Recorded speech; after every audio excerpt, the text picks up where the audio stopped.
All right, so I'm here with Cameron from the Vegan for Kindness channel, and Cameron is an activist out of Australia. And Cameron, before I say too much about you, I'll just let you go ahead and introduce yourself and talk about a little bit about what inspired you to maybe go vegan and to become a content creator on YouTube. Oh, thank you, Haas.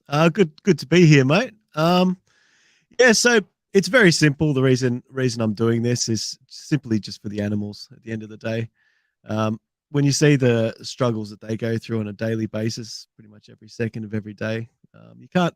Anyone with a heart, I think, would want to stand up and do something. So, yeah, that's why I'm doing it. Hopefully, doing the best that I can, and yeah, That's awesome to hear. yeah. And so tell me a little bit about your this word is kind of made fun of, but your journey, so to speak, in terms My of going vegan. sure. The way I look at it, I think is it's a journey that even though it only started about 2.5 years ago, it's some. I think I was on the trajectory to getting here my entire life. Like when I was a kid, I decided to go vegan actually, um, and I did for a while until my mother actually tricked me into eating meat again, telling me it was from a cow that died of natural causes, and telling me it would have gone to waste if I didn't eat it. So and unfortunately, we did enjoy the flavor of it. So I did fall back into that for quite some time. But the idea of eating animals throughout my life always struck me as weird. And yeah, about 2.5 years ago, I was eating a chicken sandwich and I looked at it and I guess the old thing everyone says, I connected the dots and yeah, I went vegan right there on the spot pretty much. That's incredible. I think so many times we end up losing that compassion that we come into the world with. I know for me, I remember being like 4 or 5 years old at the grocery store, and when my parents would buy the cow flesh, they would always ask for it to be ground up. And I remember sitting there thinking, like, um, is this like actually from a cow? And I remember I would actually ask my parents, like, I would say, is this real meat or is this factory meat? And when I say factory meat, it was actually implying that there was some type of meat that wasn't, real. And I'm not sure how I had any concept of that at that time, but it was certainly not exposed to me at the time. What it really was. They would just say, "Oh, it's factory meat," and I guess that's true in some regard. It was from a factory, but yeah, I'm on the same kind of, or I was on the same kind of uh, path of being deceived as you were, where my parents told me that, and I just went with it and kept eating it, and eventually, inertia kind of is so strong at that point that it's like a moving train, and it's kind of not always easy to look back and think about how your choices affect others. Um, and I think like many things, it kind of got worse before it got better. I remember after college, I was more a fan of um, eating animals than ever before. And I remember one time I drove by a circus, and I just remember kind of just mocking those people who were protesting outside of the circus. And I couldn't believe that anybody would have a problem with a circus. Um, and when I think about what I would have asked myself, or how I would have responded if I had just asked myself, like, how do you feel about animal abuse? I almost don't even want to know what I would have said. So I think like there's definitely something to be said for where people can come from, to the point where we respectively find ourselves now, and it kind of inspires me in a way where I know like that. No matter how much a person professes to love eating animals, or how much they argue that they should be eaten or that they should be used, that there might be hope for anybody.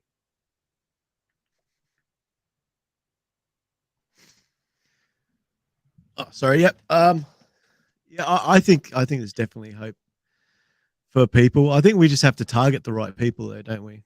At the end of the day, so targeting the heartless people is sort of I don't want to say pointless, but I think it's more fruitful to target people who, um, you know, people who can be reasoned with. I suppose. What do you think? I definitely think there's some truth to that. I used to be more naive in the past where I would think that, there's this idea called Vistopia. An author named Claire Mann coined the term whereby we essentially experience anguish in living in a non-vegan world, and this vistopia is something that doesn't immediately happen when we learn about veganism and decide to go vegan. It actually happens when we go out into the world with our newfound knowledge and understanding, and we're so excited to tell everybody. It's like we have this, like, we know the biggest secret, and then everybody who hears about it just mocks us or comes up with these same excuses that we've heard over and over and over again that I don't need to get into. Oh, that's so um, common. Yeah. but that, I think, is something that at one point everybody is a little bit naive about, and then they kind of learn, like, wow, these excuses are just recycled everywhere, and that there are unfortunately some people who will argue tooth and nail to resist going vegan, or to resist accepting veganism as a worthwhile venture. I think that there are definitely people who it's not beneficial to really spend a lot of energy and time kind of engaging in discussion with. Mm. But um, I kind of view it this way. Like, I think that there's a group of people who, even if they're totally closed off to ever going vegan, it is worthwhile to engage with them on the topic, because sometimes, like, let's say if you're doing outreach on the street, or if you're doing like outreach on something like Omegle, or something where presumably other people will see it. Of course, it's a little bit more tricky online. I've never recorded outreach in that kind of an instance, but I know that in some places, I don't know what the laws are like in Australia, but in the U.S., there's this whole idea of, like, one party consent versus two party consent, and making sure that people consent to being recorded. But Yeah. nevertheless, um, case in point, like, if you're doing outreach in a venue, so to speak, where people are going to be able to see that and watch it later, where you're going to be able to preserve it for people in the future to watch, I think there is some value in kind of um, in continuing to engage with the person, even if they seem like a brick wall, because I Yeah. think that a lot of times we see, like, something that turns us off, and we don't want to be like that. We say, wow, Yeah. this totally turns me off. I don't want to be like this individual who's not even giving this vegan a fair shot at explaining their views, or I don't want to be like this person who seems so heartless. Mm. Yeah, I think that's true. I mean, yeah, most people want to be good, I think, don't they? So, um, yeah, no, I think you're right, because at the end of the day, you don't know what's going on in someone's mind at the same time. So even if they do seem heartless, they might be the person with the biggest heart in the world, I suppose. Um, Yeah. What you say kind of reminds me of what I've heard from Paul Bashir, who's the co-founder of Anonymous for the Voiceless, and he says that it's really oftentimes not the person who you're talking with and convincing to go vegan that ends up going vegan. It's the person who walks by and just looks yeah, at it and is just so angered and uncomfortable about what they see, and just decides right then and there that they're not going to participate in it. that's a Because, good. That's a good. yeah. You'll get That's so a. many. Oh, sorry, you go, mate. Oh, I was just saying, you'll get so many people who stand there and try to kind of filibuster you, and to try to just kind of waste your time as you're doing outreach. But a lot of times the footage just speaks so clearly for itself when a person sees it, that that's really all that it takes for a person to actually connect the dots and to go vegan. Yeah, right. Yeah, no, I think yeah, that's definitely true. I mean, you can't deny what your eyes are showing you when you see what happens in these slaughterhouses and in these factory farms and stuff. I mean, there's not really any other way to describe it. It's torture, murder, slavery at the end of the day. So when you Yeah, see all that, absolutely. you don't want to be a participant. Well, I like Yeah. to think people wouldn't want to be a participant in that sort of a thing. Um, Right. so I think yeah, Yeah. it's just about opening their eyes, isn't it? At the end of the day. Yeah, I mean, I've heard people say as much at different outreach events. I've heard people say, thank you for opening my eyes. It's definitely something really powerful when you see a person make that connection. I mean, as much as I believe it is true, what I said before about how a person can just walk by and go vegan without even being talked to, it's, I think, all the more powerful when you do talk with them and they're smart and they're open minded and they have an open Yeah. heart toward going vegan. It's unlike any experience. It's so gratifying. So I know that your outreach has, or your activism rather, has focused a lot on doing reaction videos. Could you talk a little bit about kind of how you choose like what videos to react to, and kind of how you follow trends? Because I know that what I've read about reaction videos is that a lot of times the important thing is to kind of like catch a trend while it's hot. Like, you know, if there's some famous person who's gotten charged with abusing a dog or something like that, and you want to speak about it, you kind of got to jump on it. So maybe if you could talk a little bit about like how your creative process goes and kind of like what message you try to send, that would be awesome. Sure. So yeah, I'd be lying if I said I had a big trend plan and stuff doing all that stuff, doing the reaction videos. No, I just felt like that was something I could do to start with. That's not my end goal for the channel, sort of a thing. Oh, cool. Um, but what it was, it's what I wanted to do was get into making the videos, and if I waited till I knew exactly what I was doing, then I might not have gotten started when I did. So, and I think just being in the space and learning as I'm going has sort of helped me, and then I've sort of moved on to different kinds of videos. Not to say that I won't do the reaction videos as well, but yeah, so more they were more of a to get started to sort of have the discussion because it was sort of easy to have the discussion when you've got something in front of you to discuss. So I think that was the main reason I was doing the reaction videos. That's awesome. And I think there's definitely a huge value in having reaction videos by vegans put out there, because think about how many times people will search for like XYZ celebrity kicked a dog, and Yeah, then your video will pop up. You know, there's so many times where you have an opportunity to connect with non-vegans through that method. Whereas, you know, the last thing that we want to do is just kind of have a so-called echo chamber where all of our videos are only reaching fellow vegans. So I think that that's really awesome that you do that. I think that has a huge role to play. And I think oftentimes, honestly, that the role of that is underappreciated. yeah. I think the main thing I want to focus on personally, I think probably a lot of the vegan YouTubers want to do also, is yeah, you do want to reach the non-vegans because that's I think it's more important to reach them the end of the day, even if you can just plant a little seed in someone's head and they think about it, or like you get people commenting and they say they'll never go vegan, whatever. But that you don't know if that's true or not. They might think about it, and then from a year's time, they might change their minds. So, Absolutely. And I see a chat comment from Christina Van Beek, oh um, yes, agreeing with that idea of kind of just starting out small. And I think that her reaction videos are also amazing. So I'd highly recommend those to anybody watching. Um, so we've kind of talked a little bit about how we want to kind of like approach making videos, respectively. Like I found that outreach kind of worked naturally for me because I kind of that's how I kind of started with just more doing activism, and then I was like, I should be filming this stuff. But it's really interesting to see a person starting more from that perspective of like, wow, we can leverage this technology for the animals. So absolutely. um, that's really awesome.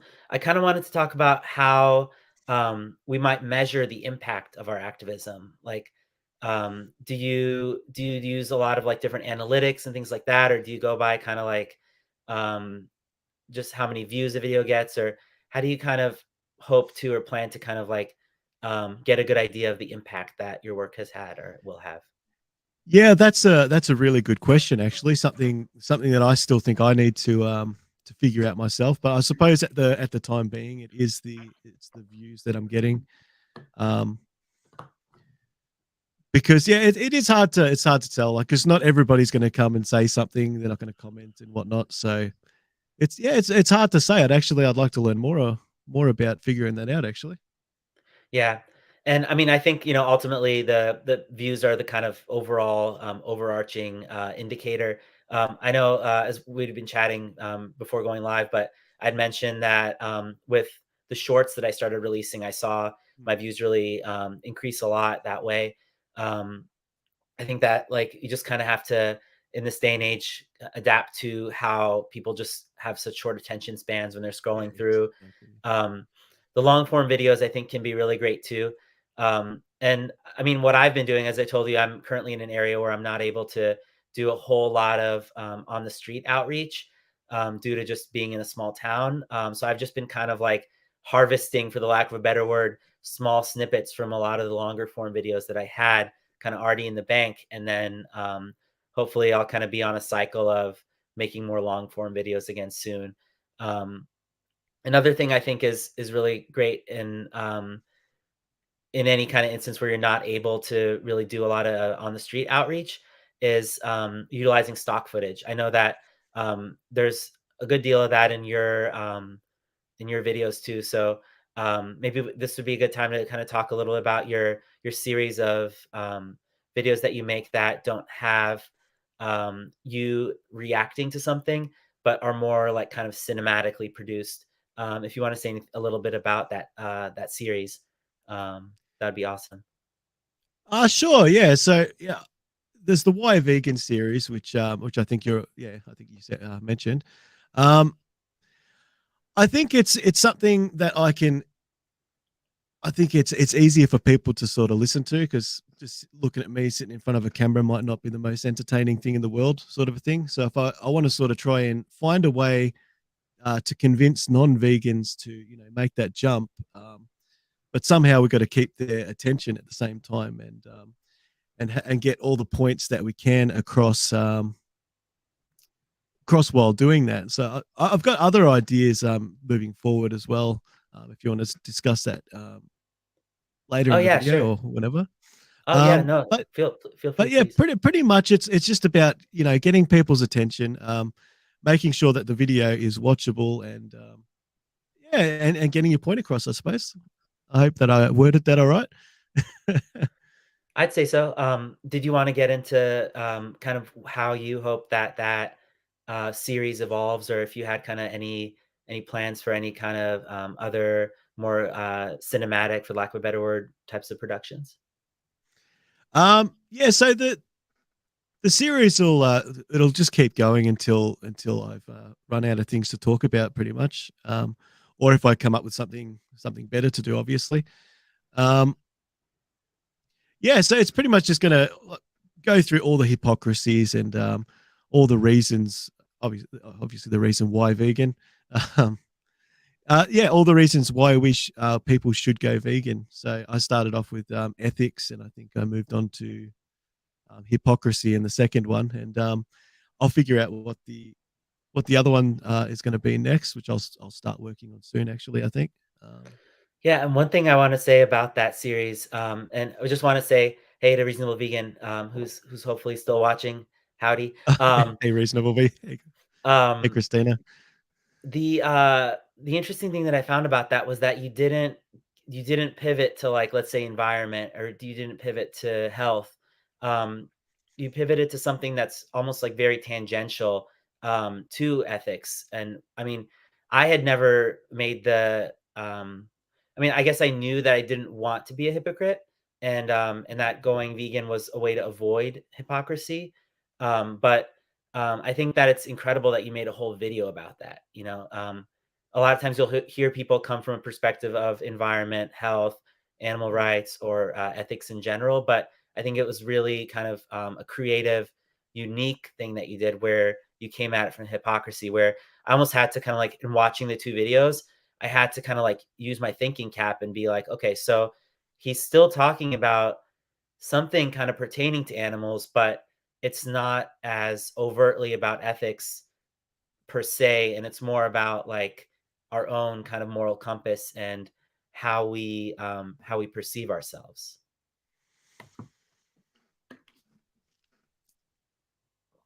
Yeah, right. Yeah. Oh, I don't know how to. um, yeah, I suppose so. Yeah, people sort of being able to take a look at themselves and whatnot. I suppose.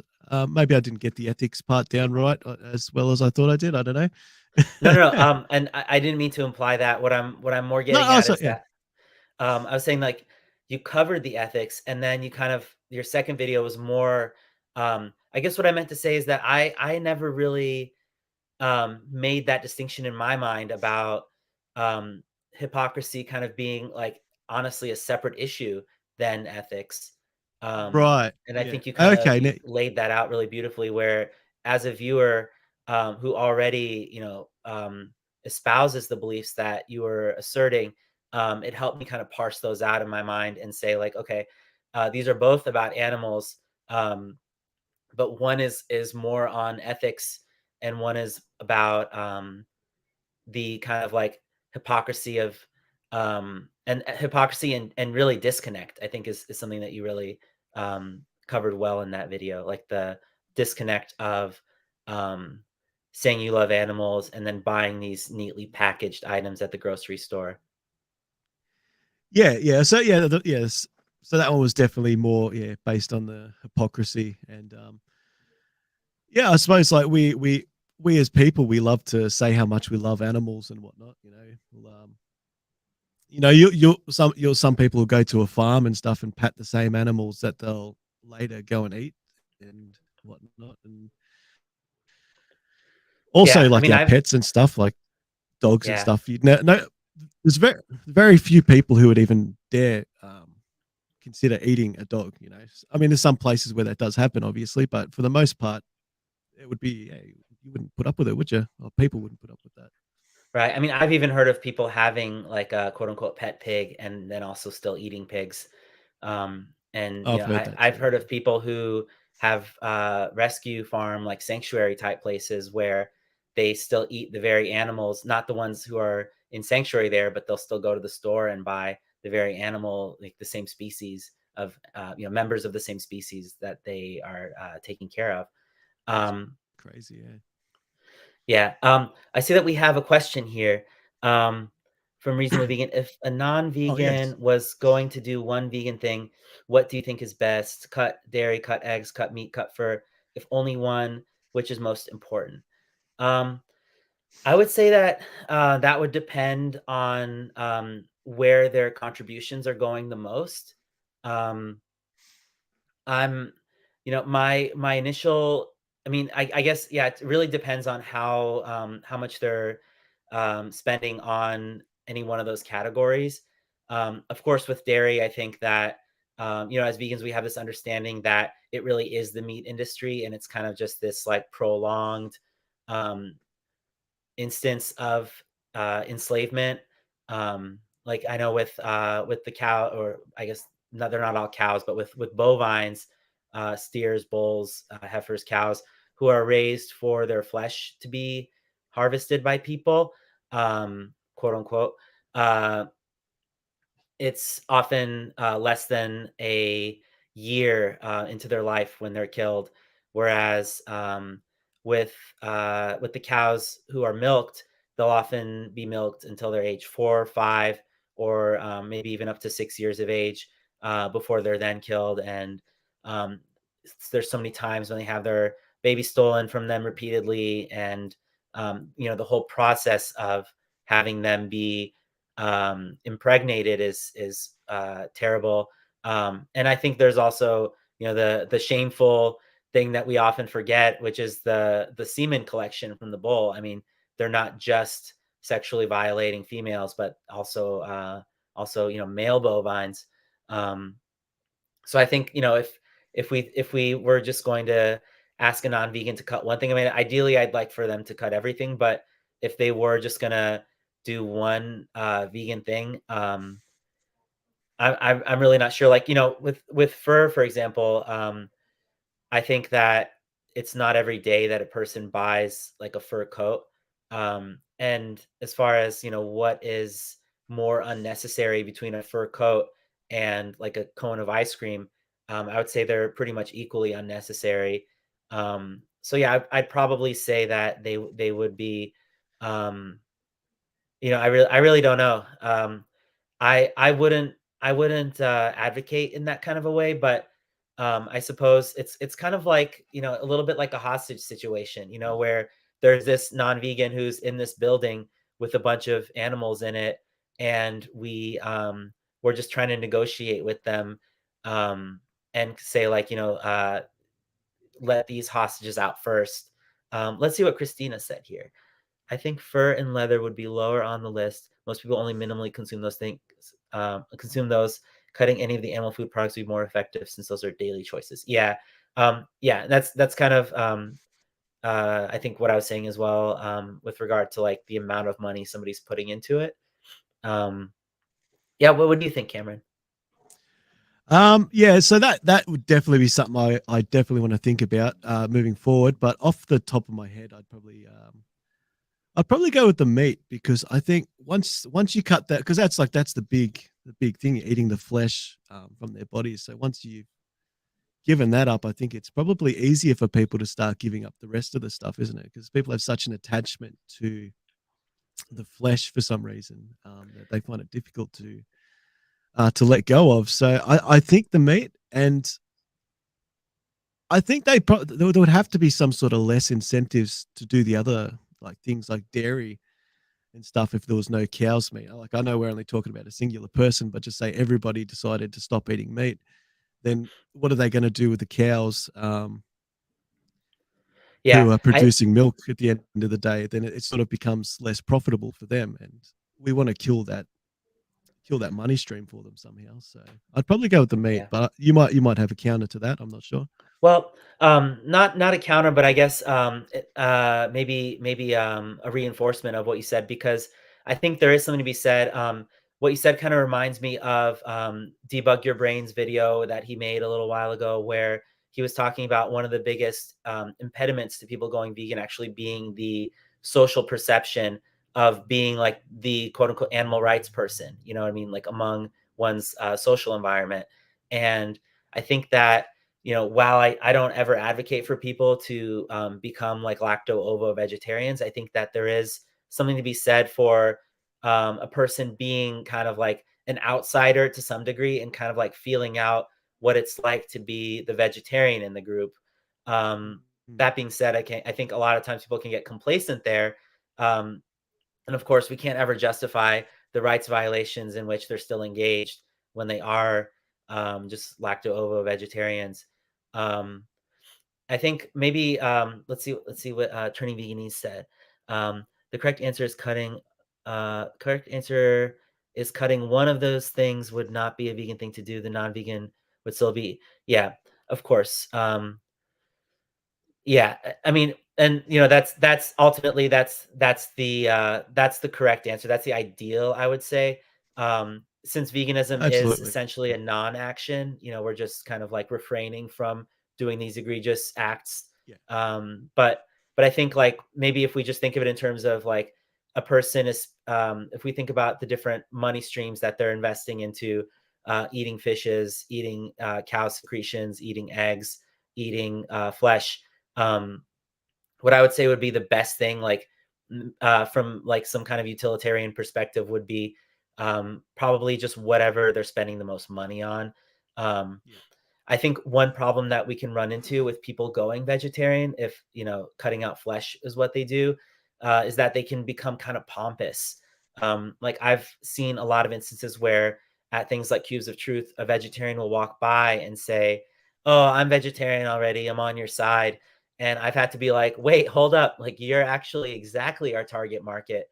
Um, it's really a sad thing that vegetarianism can be presented as some way to like be an animal defender without actually having to be one. So I mean, that being said, I was vegetarian, lacto-ovo vegetarian, that is, for almost 2 years before I went vegan. And when I say went vegan, I don't mean just went on a fully plant-based diet. I mean like connected with the injustice and realized that I had no right treating other animals like property. But I think it can go differently for everybody. Um, but yeah, I think that's a really interesting topic. I mean, and I think we'll never really reach a point among the vegan population as to whether being vegetarian is any kind of progress. Personally, I would say like I would urge people who might say that it is progress to think about, like, let's say, somebody's eating some kind of ancestral diet or whatever kind of like terminology is being used to describe quote unquote eating how a caveman eats or something. This person might be like, wait, so we didn't milk cows back then, so I guess I shouldn't eat dairy and not eat dairy anymore. Um, I don't know if we'd say that that person was making progress toward going vegan by virtue of having cut dairy out. So I don't know. That's kind of how I would look at it. Like if you look at a checklist of all the things to which somebody who's vegetarian objects in terms of the use of non-human animals, you'll find only one X, and that's the eating of flesh. But everything else, whether it's animal testing, using animals for entertainment, and the list goes on, is still fair game. So that's kind of how I would look at it. Um, so I don't know, Cameron, do you have any thoughts to share on that or? Oh, absolutely. There's definitely like vegetarianism it's barely a step in the right direction. But all I would say is that if someone goes vegetarian, such as yourself, and then does make that, connects the dots to veganism soon after, I think that's better than not going vegan at all. But a vegetarian like the ones you were mentioning, that think that they're helping animals or something like that, I think that's completely ridiculous because they're contributing to just as much as a meat eater would be, to be honest with you. But Yeah, and I yeah, see a response from Reasonable Vegan here. Sorry to cut you off. Did you have anything no, no, else all to? good, mate. Oh, okay. So he said, I don't think that um, they would care about what they're spending, but more so about what causes the most suffering. Um, I think that's a fair point. And I think, there's something to be said for people being invested in something. When you say, um, what is this person invested in? I think that, what they're spending a lot of money on might be the most difficult thing to get them to stop doing because they're physically, investing in it. And I think like there is something to be said for using the suffering angle to have non-vegans think about the moral implications of what they're doing.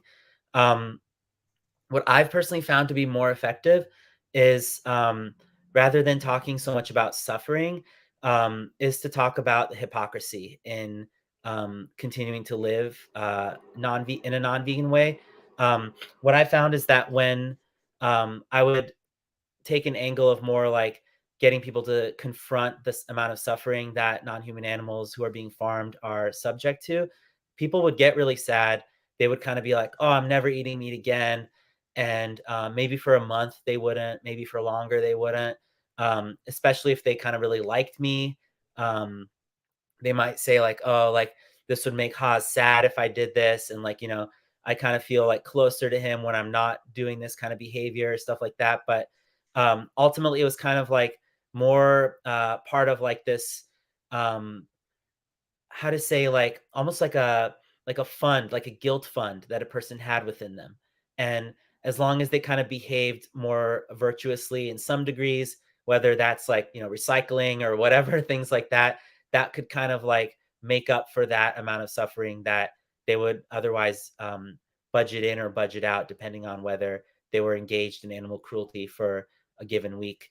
Um, but I think that what really keeps people vegan is this idea that if you're against animal abuse and you're actively funding exploitation and cruelty and abuses of animals, we don't even need to call it rights violations. But if you're just engaged in these acts that are subjecting animals to being used as property, I think that that definitely gets to a point within a person's own conscience where they don't want to be that person anymore. And yeah, let's see. So, Reasonable Vegan says unreasonable things. The most unreasonable things we're doing are caging animals for fur, cutting off a pigtail, teeth, taking baby cows from 'em. Yeah, I mean, I would say that it's all unreasonable. I mean, I think like were we in the position of those animals, I think like if you were if you were a male like a steer in the dairy industry, you wouldn't want humans like sexually collecting your fluids, like if you were a rabbit having makeup rubbed in your eye and like, getting chemical burns in your eye, that would seem unreasonable. I mean, um, whether something is reasonable or not, I think shouldn't hinge on the amount of cruelty involved in doing that thing. I think it should hinge on how unnecessary it is. And I think if something is unnecessary, then it's always unreasonable, even if it's like a small act of cruelty. Um, Militant Vegan is here. He says, some vegetarians do claim they are vegetarians for the animals. Yeah, cringe. Maybe they are unaware, but if they are aware and still vegetarian for the animals, it's just virtue signaling. Yeah, absolutely. I agree Um, with that. and I think to some degree, this kind of brings this idea about whether we as vegans should be telling people who are plant-based um, that they're not vegan. I mean, you'll hear about people who eat a plant-based diet, but then talk about things like, um, entertainment that involves animals being okay to do, or they will talk about how it's okay to wear animals, or they may not care about using products that are tested on animals. And I think it's important to actually tell these people that they're not vegan. Um, and I mean, not to say that like there's some standardized litmus test out there and that I'm the arbiter of like what, qualifies as vegan or what isn't vegan, but I think that if a person's still advocating for things that um, involve using animals as property, or if they're even still defending positions that would subject animals to being used as property, that they really wouldn't qualify. Yes. Sorry, I'm losing my track of thought here. Oh, Um, sorry, I kind of rambled yeah, a little bit there. yeah. I was trying to find a place to pick up from.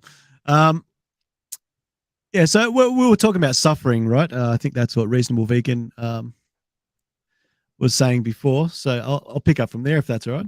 Of course. Yeah, so I think it is important to reference the suffering, show them what's going on, give them give them something to think about.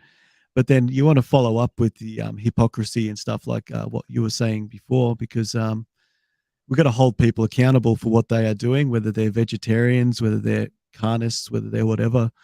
Um, but yeah, I think we can double up on everything. Just Mhm. show them, yeah, this is what's happening to these chickens in here. This is what happens to the cows when you drink milk, and to their babies. And then at the same time, let them know that this is unnecessary and we do not need to contribute to this, because there's yeah, because I'm sure deep down in your heart that's not what you want to be. Yeah, I would, Yeah, and I think you really nailed it when you said we need to hold people accountable. I found that in the outreach that I've done, that is honestly the most difficult part when you're speaking with somebody in person, and they can just walk away. They can walk away oh, and never think about this issue again. You almost want to kind of like be very inviting and friendly, and I think it's really important to not focus in that instance on them liking you.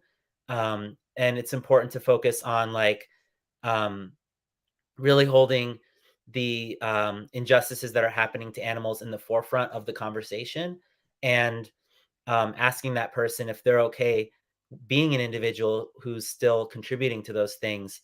Um, One thing that I found people will yeah. do a lot of times in that scenario is they'll say like, essentially, you're calling me a hypocrite. Well, you're a hypocrite too. Like, not in those words, but they'll be like, well, how did you get here? For example, like, did you drive a car here? You know what I mean? Or they'll Ah, be yeah. like, oh, do you have a cell phone?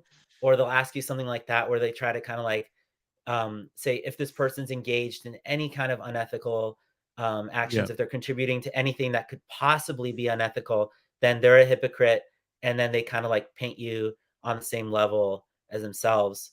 Um, so I think there is something to be said for like what reasonable vegan is saying about specific acts, like what kind of is most unreasonable. I think Mm. that those topics are useful if we're saying to somebody, well, let's say that the making of my phone included some kind of forced labor of humans in some instance. Yeah. Not saying that that's justified, but we can say like, people are cutting testicles and tails off of pigs. People are forcibly impregnating um, such and such animals, you know, Mm. where we talk about these really unreasonable things that people are doing. But ultimately, I would have to say, per my moral compass, that I think anything that a person does to a non-human animal that is an act of interference, which leans toward the harm side, would of Mm. course be unreasonable. And I see that Reasonable Vegan agreed with that as well. Let's see what he says here. I think it's best for the outcomes to not tell people they're doing a bad thing, but rather ask them questions to see if they can come to some conclusions we vegans came to. Um, yeah, I mean, I think I agree with that. I mean, it's good to ask people kind of open-ended questions sometimes. I think that the Socratic method is a really powerful one because it gets people to come to their own conclusions. Um, let's see what Turning Vegan said here. I know a vegetarian woman who used to have an animal rescue shelter, but ate shrimps like no tomorrow and Mm. sells collagen on Instagram. It Yikes. seems quite common, actually. I've seen. Yeah. I think I remember seeing an old Earthling Ed video where this lady adopted all these dogs. She was at this. I think they were protesting against the Yule and Dog Festival or something, and they were totally against all that. But they would she admitted to eating meat and eggs and dairy and all that stuff at the same time. She couldn't see the she I suppose she couldn't connect those dots, as they say. Yeah. I've Um, seen that as but well. Um, yeah, and I guess this brings up an interesting question about coalition building, because I think like there's something to be said for having a large group of people present at, let's say, a protest against the use of fur, or like there's SeaWorld, like the aquatic park. Um, like I've been at a protest for SeaWorld. Let me just give you this as an example, ask you a question as a follow-up. Like I've sure. stood by somebody who didn't agree with my being vegan, like with going vegan, and Oh, was there because they believed that it was cruelty to have these huge orcas in these tiny little tanks. And of course it is. But it is. when people drive by or walk by protests, especially the more kind of confrontational protests, like ones that target specific businesses, for example, people would drive by, they would roll up in their cars and they would say, "Hey, look at your shoes. Your shoes are leather," you know? And I'd be like, "Mine aren't leather." You know what I mean? Mine aren't made of No, skin. But some people who were there couldn't say that. You know? no. Uh, and I think it begs the question, you know, do we want to stand side by side with people who are engaged in egregious forms of animal abuse, um, Well, and kind of advocate for a cause together? Like, does the end of having a large cause supported justify the means of supporting that ending of that cause with people who aren't vegan? well, it's a tough one, isn't it? Because yeah, you might not want to work with people who are also supporting things that are just as bad, if not well, obviously even worse than what they're doing to the orcas. But at the same time, like if we can make a change and make things better by doing so, does that not does that not make it right to do that? I don't know actually. Um, Yeah, yeah, and I I think believe I if you talked. can Oh, do sorry. good, if you can do good, then I think it's the right. You should do good if you can do good. I suppose is the Yeah, an yeah interesting question I think is that if you have people who are non-vegan and they come to your single rights or single issue animal rights event, do they eventually kind of like absorb some vegan culture just by virtue of being with you? For yeah example, people will oftentimes go out to eat later, and you know if they can, they'll always go to a vegan restaurant. So then that person's right eating vegan for that meal. And, you know, as I'm sure we have both heard, even one meal that's plant-based meal ends up saving so much in terms of like animals' lives, pounds of CO2, and you know all that other stuff. So I think there's definitely something to be said for bringing yeah. people into the fold, so to speak. Um, but but yeah, I think ultimately like it's important to also distinguish between events that are like kind of that big tent veganism versus events that are like anti-fur, anti horse racing, and things like that. Yeah, I suppose you want to distinguish it, but I like what you were saying a moment ago. I think it probably is important for us as vegans to spend more time with non-vegans and have that conversation with them. Like, because like you said, you can get them to go to the vegan restaurants, and then while you're doing that, they can see that what they'll be eating isn't it's actually really good food. So, and then yeah, you just have conversations with them, and you can slowly start changing their minds. As I think we all probably do on a daily basis anyway. So, um, Yeah. I suppose there's an advantage to that in a way.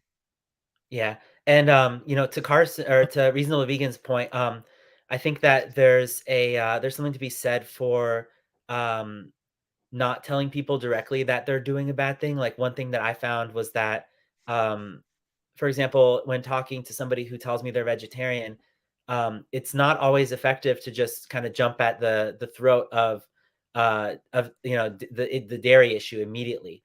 Mm, Sometimes it can be more effective to say, if you're vegetarian, do you still use fur? And they might say, no, of course not. And then you say, well, mm, why don't you use fur? Why don't you buy fur? And they would say, like, well, it's unethical and it harms animals and it's unnecessary. And then you can kind of take what they said about fur being unethical and unnecessary and kind of superimpose it onto the issue of milk and ask them, well, is that necessary? Is it necessary for us to be consuming lactations from mothers of different species and get them to kind of connect to that way? yeah, because some people actually still believe that we need milk and stuff to be healthy. Make our bones strong and all that stuff, as we are always told growing up. I mean, And so some you people can. even believe that, sorry, some people even believe that chocolate milk comes from brown cows. So Oh wait, it doesn't. I've I've read things that just blow my mind. I mean, Oh, it's great. Yeah. I have to say, like, I was in my 20s when I made the connection that a cow just doesn't like isn't just an animal that gives milk. Like, it's Oh, insane. yeah. I'm with you there, man. Like, it's something we didn't really think about at the end of the day. Just because all you do, you go to the supermarket, you buy the bloody carton of milk, and then you bring it home, you spill it into your cereal or your coffee or whatever, and yeah, you forget about it. You see these happy looking cows on the cover of it. So yeah, no, I, Yeah. I I was in the same boat as you, man. Yeah. I want to respond to what Reasonable Vegan wrote here. Um, He says he knows somebody that went vegan and rides horses. I mean, I would personally like what I would do if I were speaking with that person, is I mean, at the risk of pushing away their friendship, I would personally tell them that they're not vegan if they're riding horses. Like, Yeah. I wouldn't compromise on that issue. Um, but you can also say something nice afterwards and be like, it's great that you're eating a plant-based diet. But I think like anytime that we're subjecting animals to things that are against their will and it's not like for their benefit, like it's not, something like taking a dog who you rescued or adopted to the vet or something like that against their will, but it's more so like, just riding them. Um, I think those kinds of things like wouldn't be justifiable if we're adopting a mindset that we ought not exploit animals through our lives. Um, I'm looking at the list of topics that I had made. I know we covered a lot of stuff, but I feel like there's still a lot we can talk about. I think Sure. one thing that would be interesting to talk about is what kind of change do you hope to kind of see? Like, um, let's say that like you could show like a certain type of video to the world, maybe a video that you haven't even made yet. Like, what would you kind of see as like on your channel something that you'd really want the world to just come and like for everybody just to see and like have them walk away with this message? Like, what would that video look like? What would the message be? That is a massive question. So we want something that can convince as many people as possible, obviously. Um, so it would have to be something. It would have to be something well informative. It would have to be something to capture people's attention, I suppose. I don't know exactly what that would look like at this moment, but I think that's something that we should figure out because people are going to be seeing these videos, and I do have some ideas for future content, doing some like animated Mhm. things told from like the animal's perspective. So I perhaps will something say something. Oh, you go, oh, man. sorry. I was just gonna say, I have to say your Why Vegan series, I mean, it's put together so well.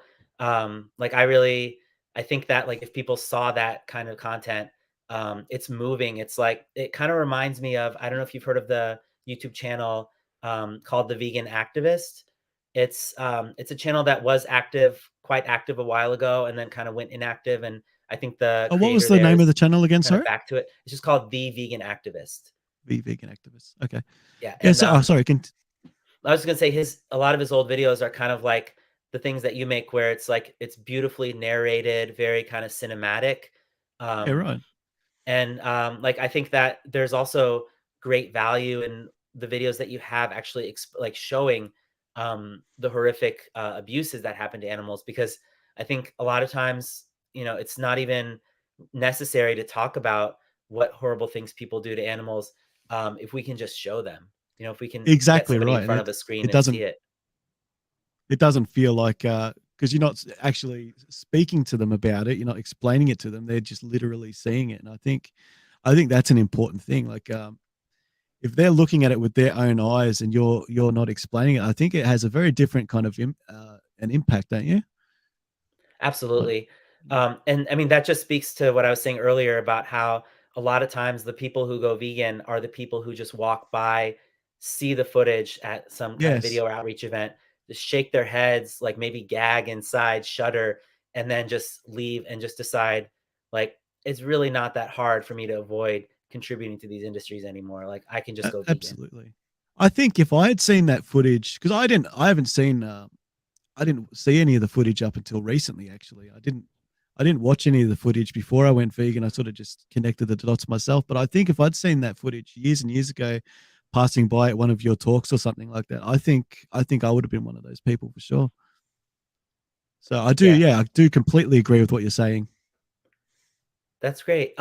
So do you have any plans on doing, I know that in your introductory video, you had said that you had some plans to hopefully do more kind of street outreach or that kind of thing? Yeah, it's certainly still on the cards.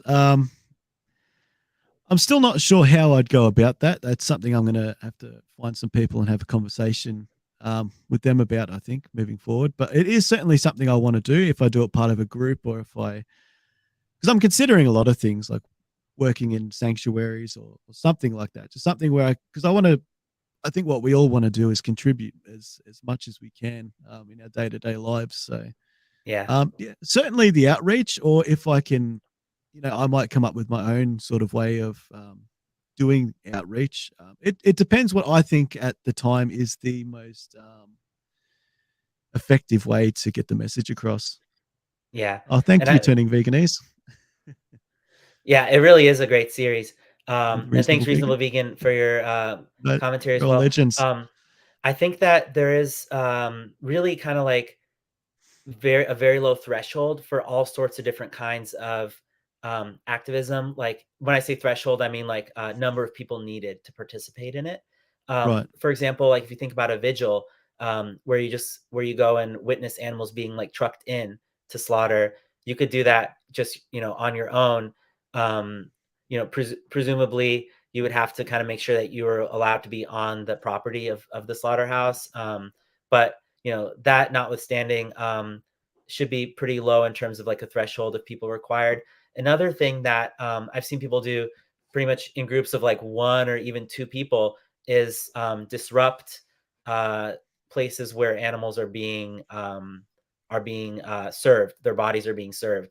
Yeah. Um, if only it were the other way around, right? Where you would have these cows and chickens just being served with stuff. But I mean, like where their bodies are being served to people and they're just happily eating it, and it seems like there's peace.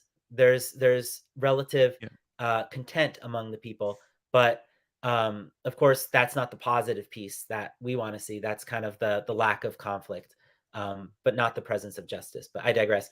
I've seen videos where people would go into those kinds of scenarios with a megaphone, and or a sign, and just raise their voices and kind of just shout like, you guys are abusing animals.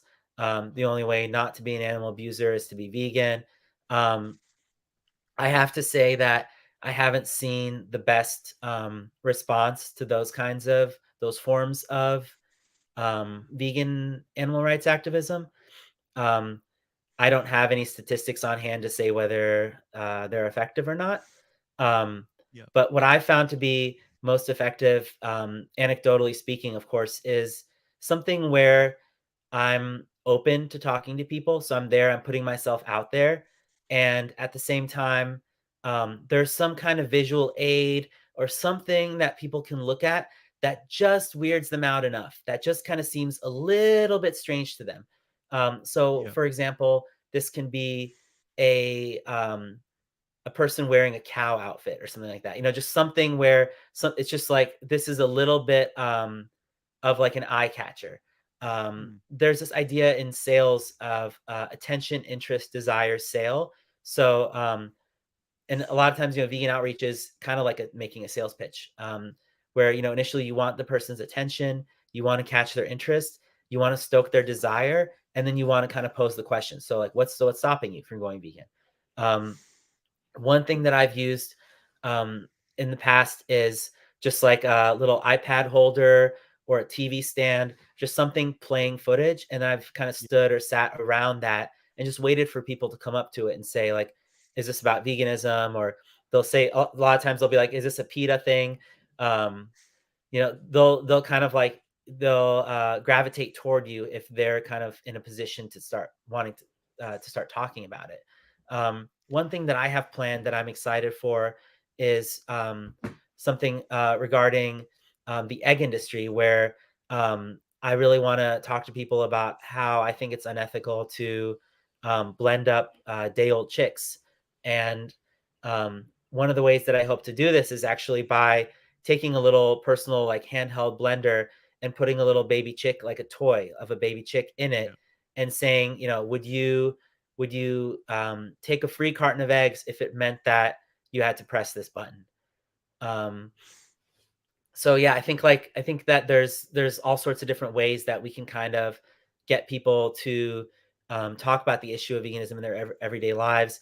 And I think that the threshold honestly is really low. Like if there's no group around you who's doing stuff, it could just be as simple as having a table out and getting a couple stools.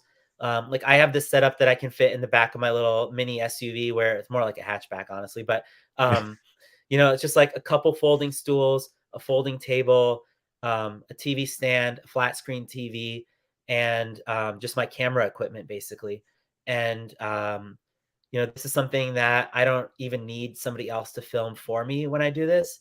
Another thing that you could utilize if you film with your phone is like one of those clamp things where you can clamp a phone holder with like kind of a flexible, stiff gooseneck thing, Mhm. and put your phone in that and kind of just be filming yourself at kind of this like adjacent angle. But I mean, anything that you do, I would highly suggest try to film it if you can, Yeah. because you really multiply the effects of what you do when you're able to get it in front of a worldwide audience. A Yeah. lot of Absolutely. times, a town, like let's say you're in a town that's just horrible in their treatment of animals and their respect for the rights of animals, or respect for a notion of rights. They might bully you. They might just basically stomp your whole effort. But if you get that on camera and people see that and they're like, wow, these people are just horrible. And this guy is just trying to protect innocent animals, that has a huge impact. So I Absolutely. I feel would like say so. the camera and YouTube gives us this ability to broadcast what we do to, dare I say, a more objective audience.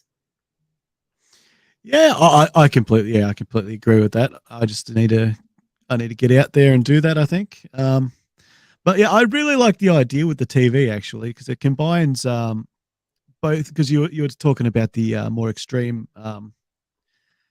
things earlier, but sort of combines the extreme with the in extreme where you can have the calm conversation with them and show them the horrible things that go on in those places. Yep. As for the like going into like restaurants and stuff. That's it. That's an interesting topic because like you might not get like a major results at the time, but I think I've heard other people saying like, but you do get that exposure sort of a thing. Like I think like Tash Peterson and that gets on the news and stuff all the time for her demonstrations and stuff that she does. So I think Yeah. I think that I think there can be a bunch of different ways we advocate, and I think it's important that there is probably many different ways of doing it. Like someone might just make really good YouTube videos and get their point across that way. Someone might, like yourself, will go out and do the outreach and make impact with individual people, and then you got the more extreme people who go out and uh, get people talking about veganism on a higher scale. So I Yeah. definitely think it's all so valuable, and I think Yeah, I agree. we want to be talked about at the end of the day, and I think that's where we want to get to. So more conversation about veganism, I think, equals more vegans.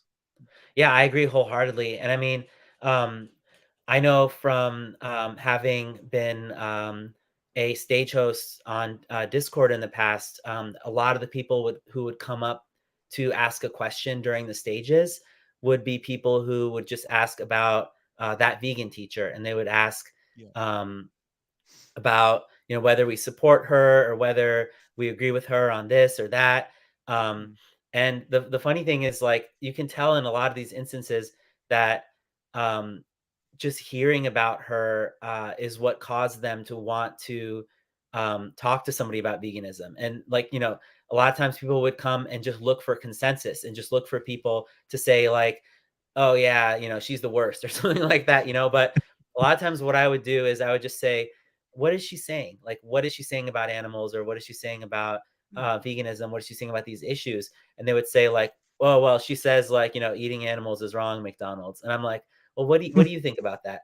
Um, and a lot of times, you have to kind of like skip around, where I would get into these conversations where I'm like, well, it's not even necessarily eating animals that I'm opposed to. It's like what has to be done to these animals for you to eat them. Um, and a lot of times you can also get into hot water with vegans about that. If you're like, well, I'm not opposed to eating animals, because they'll be like, well, then like, are you okay with people eating corpses? Like, do you think that that's a Mm. respectful thing to do to a corpse? That kind of stuff. Yeah. But Yep. but generally speaking, I mean, like, um, I try to make it just an issue of like what people are doing to animals, and trying to seem as reasonable as possible, while at the same Yeah. time not ever sliding off that important point of like exploiting animals being inexcusable in any case. Reasonable Vegan says, I'd love to hear both your thoughts on bivalves. I've been thinking about eating scallops. Um, I would say that we don't need to do it. And therefore, I would say, uh, moral gray areas are really tricky on the mind. They they don't they don't come without a lot of baggage and things that we have to kind of like tell ourselves as far as rationalizations and justifications. I think that if we have a heuristic for ourselves whereby we're just blanketly against, let's say, eating animals or eating things that come out of animals, that is that's the best way to go.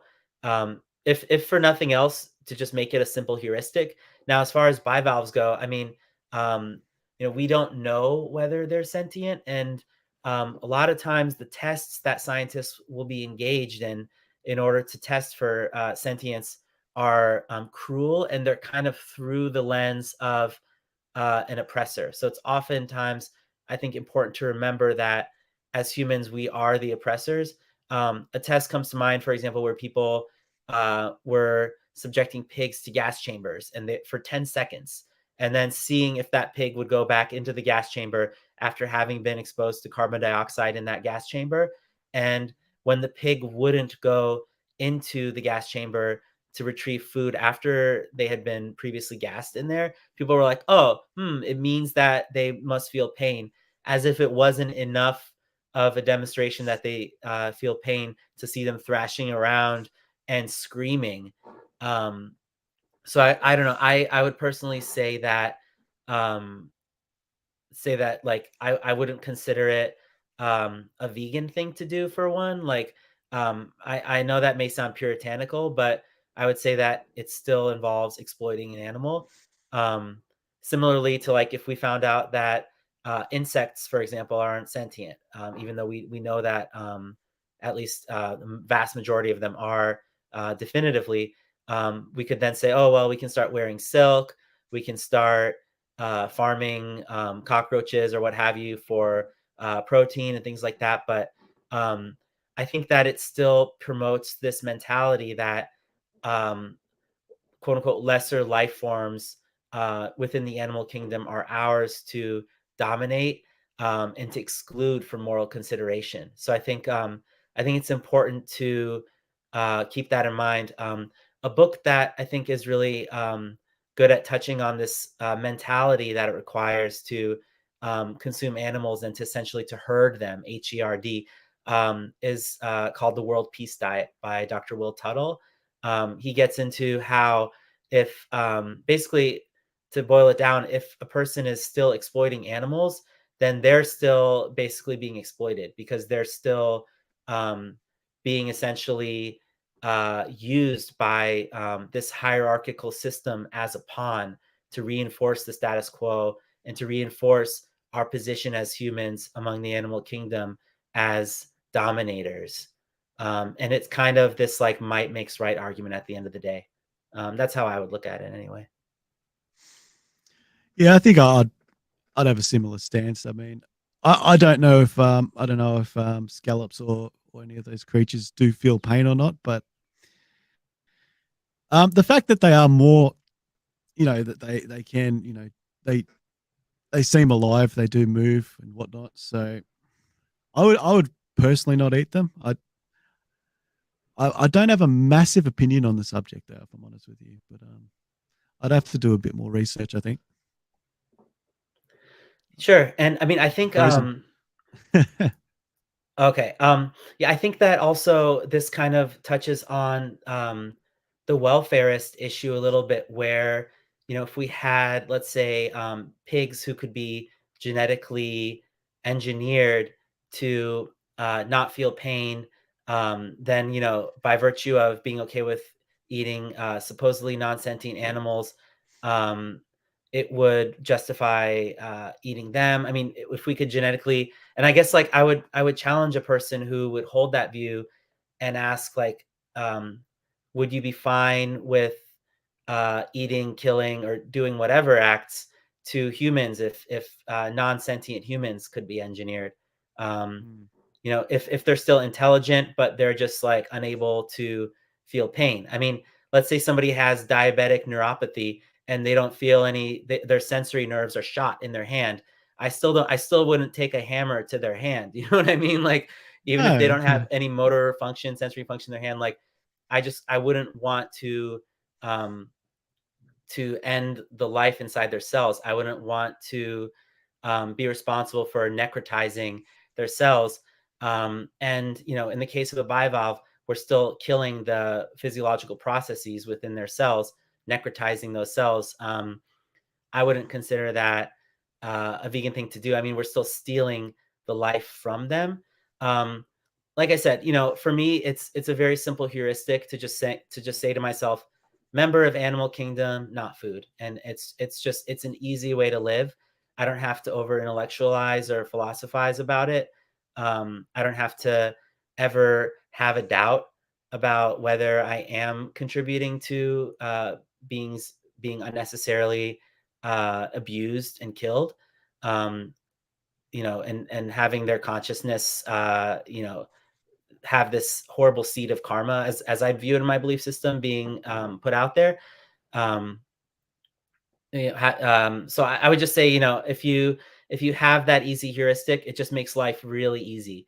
If you get into like ways where you can possibly bend the rules and stuff, it gets into this area of like essentially what we saw with, or what we see with utilitarians. Like I think that it's a dangerous type of mindset, and I think that people who are vegan and utilitarian are vegan in spite of being utilitarian. I don't think that I don't consider it a valid approach to a vegan philosophy, to be honest. Yeah, I think I agree with that. And it's you know it's so easy just to have plants. We got so much stuff nowadays. I don't think we need to go fishing in the ocean for any of the bivalves or anything like that. So yeah, I'm with you there, man. Yeah, and I think, I mean, I think Sorry. there's something like 200,000 or 300,000 different edible plants in the world. So, you know, if we just eat just a fraction of those, I mean, that's plenty variety, I would think. And yeah, I think it just sets a precedent where we're kind of like looking for exceptions. I mean, I I don't call myself vegan because it's this thing that I'm able to achieve and then be like, you know, oh, I think Cameron is cutting out there, but hopefully he'll be back in a second. But um, you know, Oh, sorry, mate. I lost you for oh, it's about all 30 good. seconds there. Oh, no worries.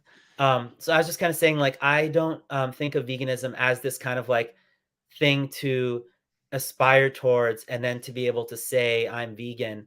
I say I'm vegan out of convenience. I mean, maybe there's even a better word for it. I'm not sure. I mean, um, but I think it's the easiest way to say if I'm against exploiting animals um, for unnecessary reasons. It's great that we have this. It's great that we have this term that we can use to refer to ourselves. But I feel like some people kind of view it more like, okay, I'm picking from different columns, like pescatarian, this is what I can do. Vegetarian, this is what I can do. Vegan, this is what I can do. Maybe I can kind of bend the rules a little bit and Mm. do this. You know what I mean? Like I don't veganism's not an uncomfortable shirt on me. You know what I mean? It's me in my original form. You know what I mean? It's me how I came into the world, born vegan, not wanting to do harm to other beings, being curious about the world and its wonder, and reveling in the miracle of creation, existence, without having any motives to subjugate other beings or to benefit from their exploitation or their killing. Um, so that's why I call myself vegan. But um, I don't know. That's I guess that's what I say. I don't want to say anything disparaging about anybody, but that's what I would see as kind of a baseline for vegan morality would be a lack of a desire, or at least a thorough understanding of the philosophy behind why we shouldn't exploit animals, rather than kind of like seeking ways to make exceptions under like a utilitarian calculus or some kind of sentientism, or engaging in things like apologetics or reducitarianism kind of advocacy. Yeah, just pretty much reduce all suffering as far as we can, even if we don't particularly know if they're suffering or not, and not taking away their, their freedom and their rights, and just their right to life. Yeah, especially when we've got all these plants and whatnot, eh? Yeah, I mean, and of Yeah, course, like we're not able to really reduce suffering that we're not responsible for. That's not within our locus of control. yeah, that's Um, but I think there's definitely something to be said for consciously choosing to be the harm, like to be the one causing harm, to be the harmer in that instance. Um, and you know, if there's ever a doubt as to, yeah, I mean, and Deem Stars kind of nailed it there, and Rooted Sunshine as well touched on that. Like, you know, we would never want to find out later that we had been the one who had harmed a being for unnecessary reasons. And I think it's very, very important to remember that we live within a carnistic system, and you know, scientists are not infallible. Um, I'm not trying to plant a seed of doubt at all. I'm just saying, you know, the reason that science is strong is that it is open to continued scrutiny and revisions. And you know, I think that as technology increases, I think we get more and more of an understanding of the remarkable machinery, for the lack of a better word, that a lot of our fellow animals possess, and which they hold dearly. I mean, it's their tissues and their lives, and of course their lives, their bodies. Those I think aren't ours, to use as we see fit. Hence, the slogan, their bodies, not ours, their lives, not ours, which you'll hear things like animal rights marches. Oh, did we lose Cameron again? I think I hear you.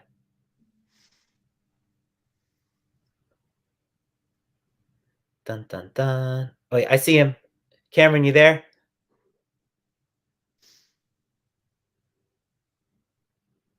Haas to Cameron. Looks like Cameron might be having some connection issues there.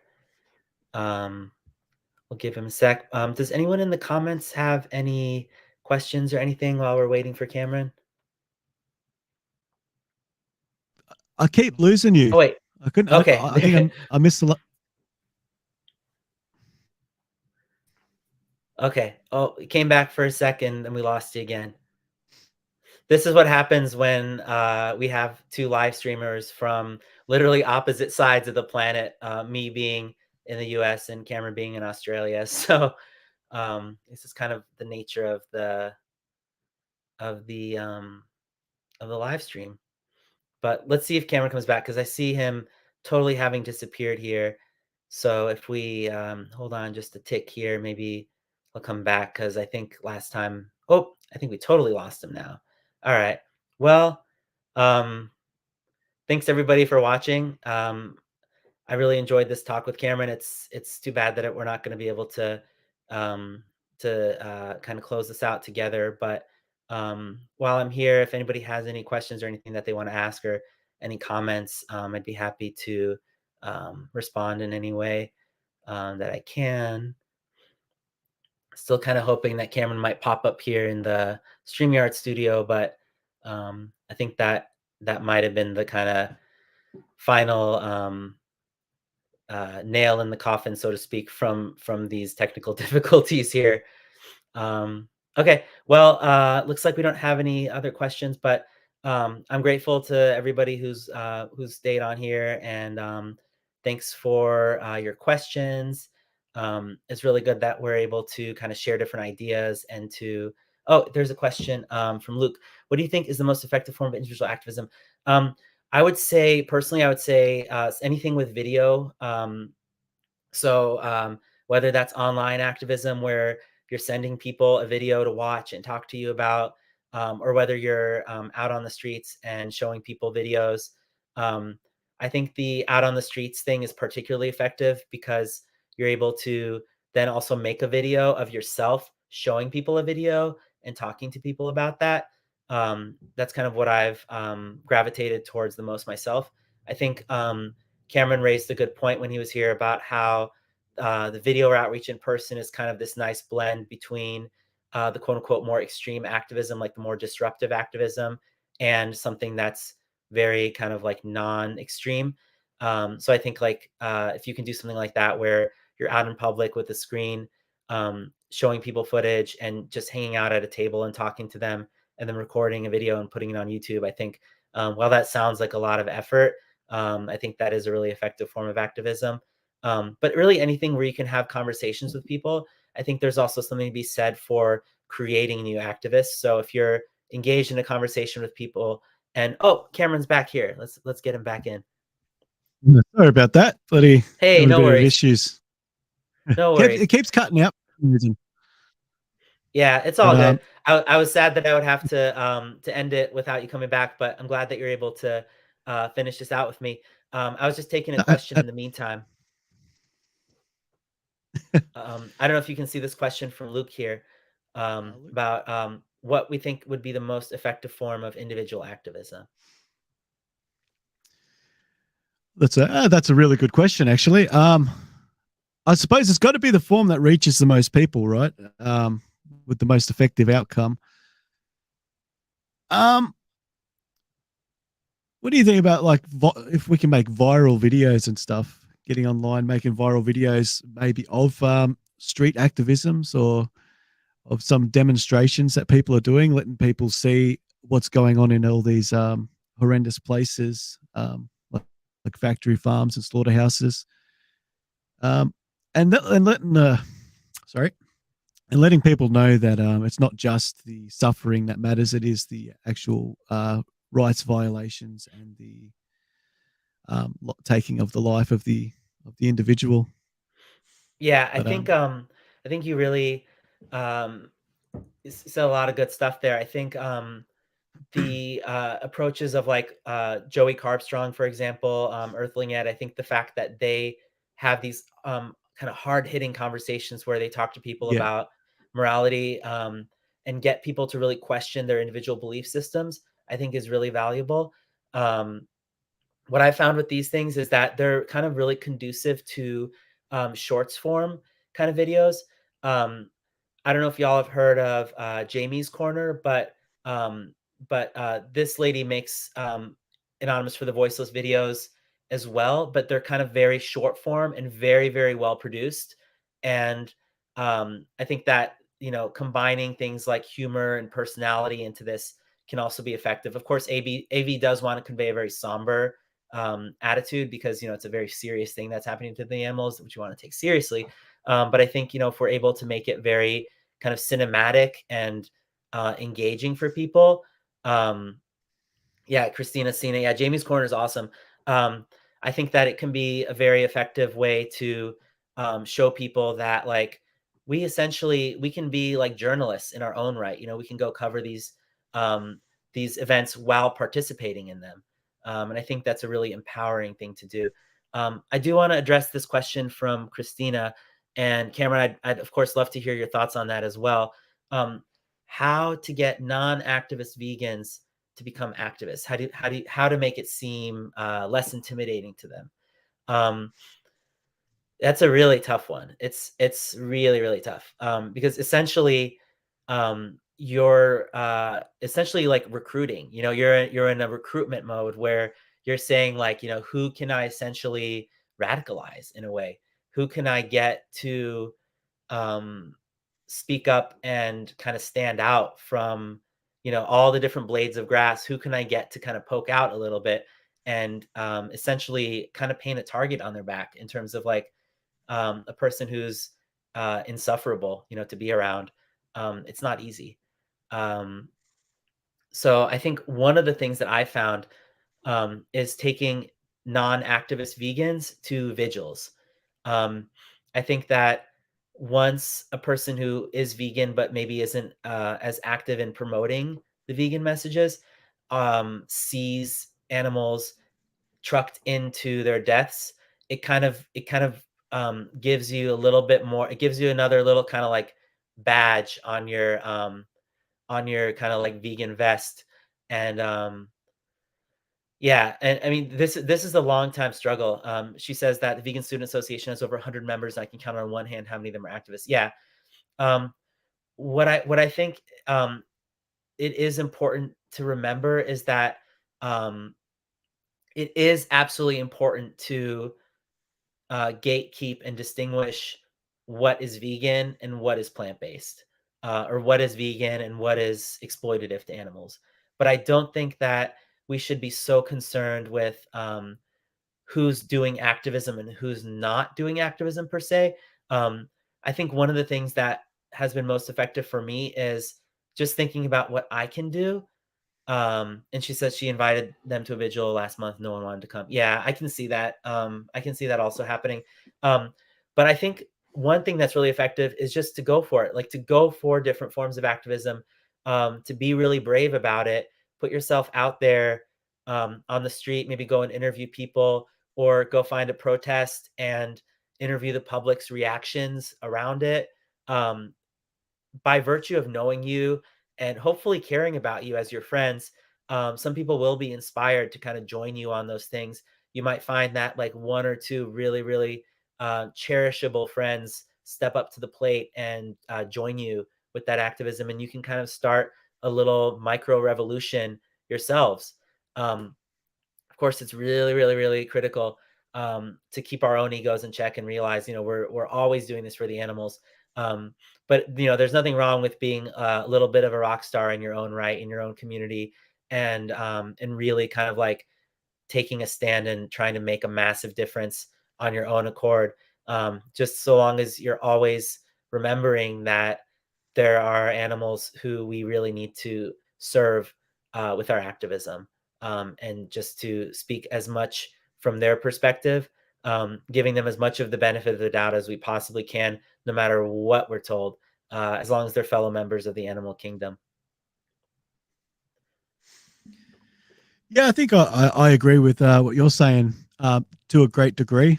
I think it's important that we find maybe to discuss with them what they're comfortable with starting to do. Like they might start off doing something small, like I saw someone in the comments saying handing out leaflets or something like that. Yeah, I had this is a a great similar, comment here, yeah, from Vena Moyen. I hope I'm saying that right.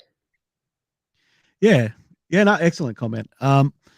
Yeah, so handing out leaflets, like I had a similar idea a couple of weeks ago, just printing out like thousands of leaflets and maybe putting them in people's mailboxes or something like that. I think just the act of getting started is the most important thing. So once you get started and you feel good about making a difference, as small as that might be, then you step up and you do more, and then you do more, and then it's sort of, I think after a while it probably, yeah, it becomes a big part of your life. But I think the point is you got to get started. So find something that they're comfortable to get started with doing, and then help them move forward with that. And then at the end of the day, they'll be helping you move forward once they've garnered a bit more experience. So Yeah, yeah, I think you raise a really good point there, Cameron. Like have people do something and kind of get their foot kind of get their toes wet, so to speak. You know, getting started is often 50% of the battle. And I think what you an idea that when you were saying that, what you kind of made me think of is like it's called like cupcake activism. You know, where you have cupcakes and you just hand them out to people and you say like, you know, free vegan cupcakes or something like that, and just get used to talking to people about the issue. And you know, maybe from there, people might be interested in doing things that are a little bit maybe more confrontational, or maybe kind of more sorry, mate, I'm overtly. not saying, unfortunately. Oh, bummer. Cameron, you're frozen for me also.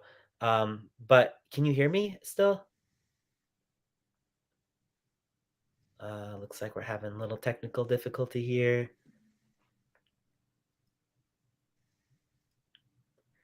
Well, hopefully, while Cameron's able to come back, um, you there, Cameron?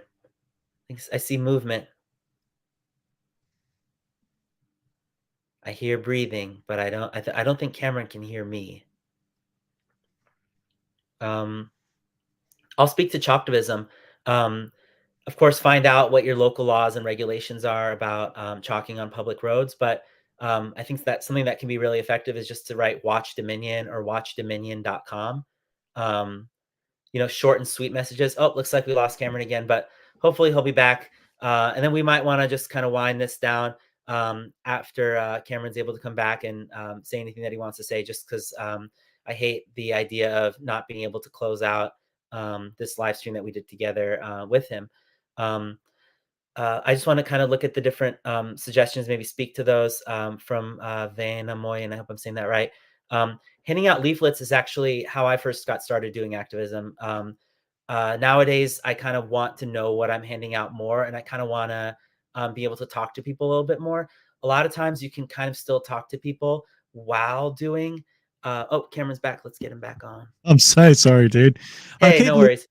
I sort of heard like skips between words. It was really hard, and then it just sort of cut out on me. Yeah, no worries. I was saying we should probably But try to wrap this up together just so that you know, we can kind of end yeah, it together here. But yeah, I was just talking yep. about leafleting for a second. I was gonna say I've leafleted at a concert before. Unfortunately, what happened is there was a garbage bin just after where we were standing, and the whole garbage bin had just erupted with leaflets, and we ended up having to just like, you know, pack them back into it. It was kind of a little bit of an unfortunate circumstance. But yeah, handing out vegan food can be really good. Wearing a vegan shirt can be really good. Speaking loudly in public, I think one thing I like to do with my girlfriend when we're at the grocery store and we're walking by the milk section is, you know, I'll say something about the dairy industry, or when we're walking by the flesh, I'll say something about the corpses, you know, like just saying things like that. I mean, of course, it's not big time, far reaching activism, but um, anything that you can do, I mean, to bring attention and awareness to the issue, I think is spectacular. Yeah, you just try and make every action that is possible, that you can make, effective. Like, I like that you go around the supermarket, you talk about things, or if the possibility to come up in conversation, you take that opportunity, and yeah, all the little wins, they're still wins at the end of the day. Yeah, I mean, I've even been like, in the produce aisle, I when lost my you again. hand and someone else. No, can you hear me? I can hear you. It's a little choppy, but maybe Cameron's having trouble hearing me. Dun dun dun dun dun dun. All right. Can you hear me, Cameron? Yes. Oh, there you are. Okay, great. Yeah, make every action for the animals. Exactly. It's a great comment Yeah, from I'm you not guys to hearing you touch on. very well, man. Okay. Well, we might want to just wrap up the discussion, I guess, while we're still able to kind of hear each other. Um, are you able to hear me?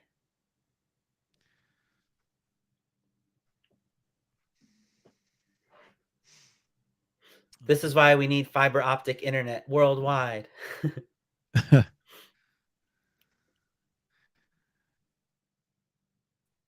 Cameron, am I coming through to you? He's looking frozen on my end. Um, Not sure if he's able to hear me. I can't hear him at all. To respond to reasonable. Oh, we lost Cameron again. Okay. Well, hopefully, hopefully he'll be back, and then we can close it out kind of quickly after he gets back, so that we're both able to do so together. To respond to reasonable vegan, yeah, I'd definitely be up for a live panel discussion with a non-vegan. Absolutely. Um, I think most effect form is genuine conversation face to face. Yeah, I agree. I completely agree. Um, Although I do think that documentaries can be really powerful. I've seen some research showing, or that had asked people what the most effective form of, or I guess what had gotten them to go vegan most effectively had been, and people had said that it was documentaries, like having seen a documentary about veganism. Um, Documentaries can be kind of a double-edged sword when they're like so full of information that you can't really retain all the statistics that you see.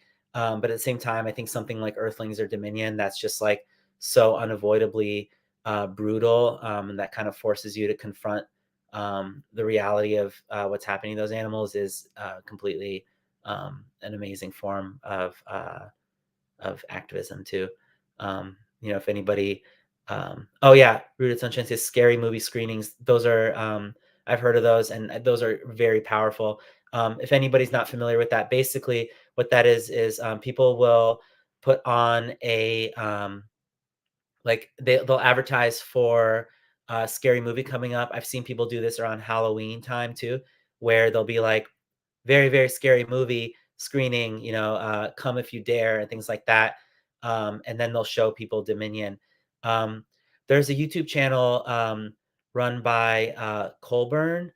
Um, I, for- I hopefully will have. Hey, Cameron, are Hey, you able mate. to see me? Okay, cool. Yeah, we were just talking about the scary movie screenings that some people do with movies like Dominion. Um, yeah, I saw a person named Colburn, an activist who hopefully I'll be able to talk with soon on another stream. Did something similar with like a scary movie screening. Um, but yeah, I think anytime you can have a conversation with people about it is good. Reasonable Vegan had been asking if we would be okay with if we would be up for a panel discussion with not with a non-vegan on his channel. Yeah, for sure. Yeah, I have to get this network issue sorted first. It's all good. And I think, Cameron, this might be a good time to end it, just so we're both here and we can kind of give Yeah, each other yeah, it's the running well old now, so proper it send probably is a off. good. All right, great. Well, this No, was a lot of fun.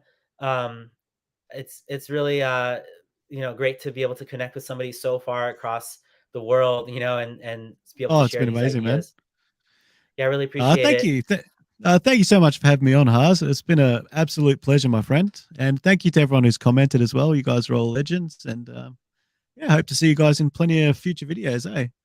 Likewise, and if we're on Reasonable Vegans channel together, I'll hopefully talk to you again then. But my inbox is always Absolutely. open, and please stay in touch. Will do, my friend. No problemo. I will. All right, see you next. See you. For anyone who's not aware, this started around 6 a.m.